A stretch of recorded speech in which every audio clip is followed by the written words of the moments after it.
Hello friends, welcome to English Wallah. I am Rafiq here. आज हम लोग कुछ मोस्ट कॉमनली मिसप्रोनाउंस्ड वर्ड्स करेंगे। जैसे कि हम लोग जॉब में जाते हैं, वहां पे इंटरव्यू से पहले अपना हम लोग बोलते हैं ना, मैम ये मेरा रिज्यूम है। तो friends, that is not resume, that is resume. RESUME, that is resume. Exactly जब हम इसे एज अ नॉन यूज करते हैं तो इसे हम लोग रिज्यूमे पढ़ते हैं, और एज अ वर्ब यूज करते हैं तो हम लोग इसे रिज्यूम पढ़ते हैं। रिज्यूम का मतलब किसी चीज को दोबारा लेना, दोबारा स्टार्ट करना। जैसे अगर बोलते हैं यार सर, अगर आप दोबारा रिंगटोन अपना या कॉलर ट्यून स्टार्ट करना चाहते हैं तो you will have to resume the service, और इसके लिए आपको पे करना पड़ेगा। तो इसे हम लोग रिज्यूम यहाँ पे पढ़ते हैं, that is as a verb. लेकिन अगर हम एज अ नॉन यूज करते हैं, जैसे इंटरव्यू में, जॉब में, कहीं भी जाते हैं, तो ध्यान रखें वो रिज्यूमे है, रिज्यूम नहीं है, रिज्यूमे है। राइट। नेक्स्ट वर्ड आगे मूव करते हुए हम देखते हैं commercial, not commercial, that is commercial. COMMERCIAL, that is commercial. Right. बहुत सारे लोग कमर्शियल कर देते हैं, तो लास्ट में जो वर्ड है हम लोग श और ल पढ़ना, दैट इज कमर्शियल। जैसे कि फेशियल, जैसे कि social, SOCIAL, that is social, social. Right, not social, that is social. वैसे ही वर्ड आगे देखते हैं हम लोग FACIAL, फेशियल। एग्जैक्ट करेंगे crucial, CRUCIAL, that is crucial. जैसे कहते हैं ना, ये मैच बहुत क्रूशल है इंडिया के लिए आज, और इंडिया के पॉइंट ऑफ व्यू से देखें तो that is crucial, not crucial, it is crucial. But it's a very crucial match for India to qualify this world cup, या कोई भी मैच चल रहा हो तो वहां पे हम लोग क्रूशल करते हैं। नेक्स्ट वर्ड हम लोग डिस्कस करेंगे आज essential.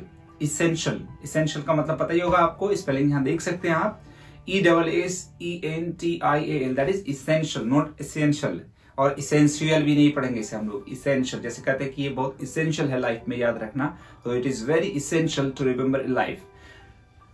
Awkward, AWKWARD, that is awkward, not awkward.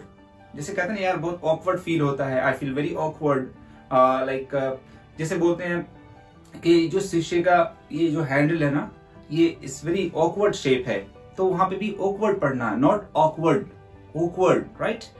Next word we have awesome.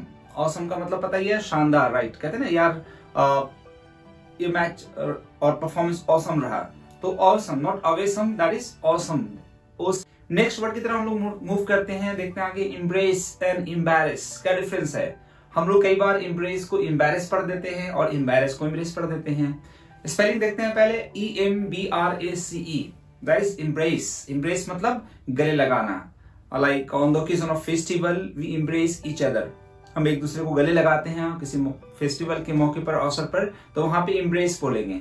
और एक वर्ड है इम्बैरेस, EMBARASS, दैट इज इम्बैरेस। इम्बैरेस मीन्स शर्मिंदा करना। जैसे आपने कहा बॉस मुझे शर्मिंदा मत करो, don't embarrass me, don't embarrass the society, और आप ऐसा करके अपनी सोसाइटी को शर्मिंदा कर रहे हैं, तब भी बोलेंगे आप by doing this you are embarrassing the society. तो एम्बैरेस और इम्ब्रेस में डिफरेंस समझ में आ रहा होगा आप लोगों को।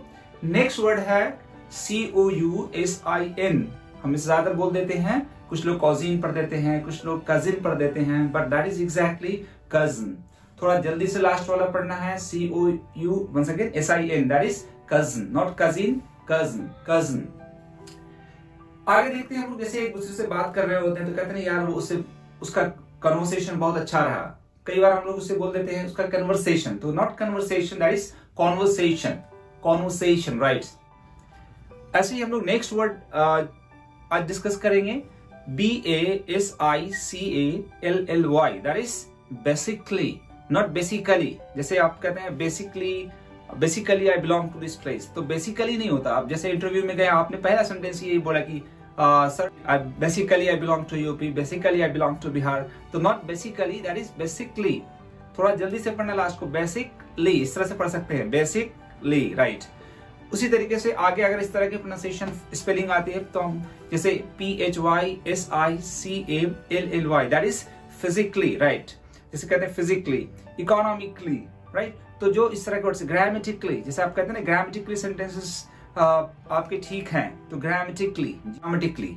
हाँ, उसी से याद आया, grammar, not grammar, that is grammar, grammar. Right. जैसे कहते हैं यार उसका ग्रामर बहुत अच्छा है, his grammar is very strong, तो आप ग्रामर की हेल्प से सेंटेंस बोल सकते हैं। तो ये सारे वर्ड्स हैं जो आज हमने डिस्कस किया, और खासकर जब आप इंटरव्यू के लिए जाते हो तो ये सारे वर्ड्स आपके लिए बहुत प्रॉब्लम क्रिएट करते हैं। इसकी वजह से आप रिजेक्ट हो जाते हो, यू आर नॉट सिलेक्टेड। तो आप इन वर्ड्स को थोड़ा ठीक से प्रैक्टिस करें, और क्योंकि पता है आपको perfect practice makes a man perfect, तो आपको इन सब वर्ड्स को अच्छे से प्रैक्टिस करना है। Keep watching my videos.